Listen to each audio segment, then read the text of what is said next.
విశాఖ జిల్లా Pendurthi police station పరిధిలోని మైత్రీనగర్లో ఉన్న తమ స్థలాన్ని రౌడీ షీటర్లు ఆక్రమించేందుకు యత్నిస్తున్నారని ఎన్ఆర్ఐ దంపతులు పోలీసులకు ఫిర్యాదు చేశారు. 1998లో సర్వే నంబర్ 164-1Aలో 2 ప్లాట్లను కొనుగోలు చేశామని, 2014 వరకు అవి తమ దగ్గరే ఉన్నాయని దంపతులు తెలిపారు. స్థలంలో గేట్లు పెట్టుకుంటుంటే రౌడీ మూక వచ్చే దాడికి యత్నించిందని, తమ మొబైల్ ఫోన్లను లాక్కెళ్లిపోయారని వాపోయారు.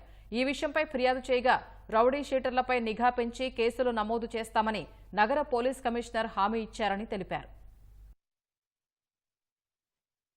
అమెరికాలో నుంచి వచ్చాము. ఎన్ఆర్ఐ 1998 నుంచి అక్కడే ఉంటున్నాము యుఎస్ లో. మాకు 2004లో ఉడా అప్రూవ్డ్ లేఅవుట్ లో 2 ప్లాట్లు తీసుకున్నాము. సేల్ డీడ్స్ అన్ని ఉన్నాయి. 2014లో వరకు మేము మా కంట్రోల్లోనే ఉన్నది, ఆధీనంలోనే ఉన్నది. వర్క్ చేసుకుంటుంటే, క్లీనప్ వర్క్ చేసుకుంటుంటే డివి మహేష్ అండ్ వాళ్ళ అనుచరులు, వాళ్ళ వెనకాతల డుంబూరి ప్రభాకర్ రౌడీ షీట్ ఆయన ఉన్నారు. ఆయనే ఇదంతా నడిపిస్తున్నారు. ఈ రోజు అయితే చచ్చిపోతాం అనుకున్నాము.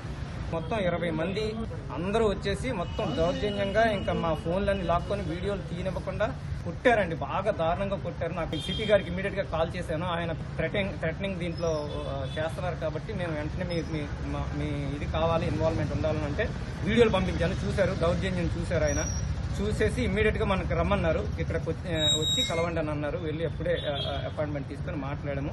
ఆయన రౌడీ షీటర్ని మొత్తం వాళ్ళందరూ ఎంక్వైరీ చేయమన్నారు. ఇమ్మీడియట్ గా ఫైల్ కేసు చేయమన్నారు.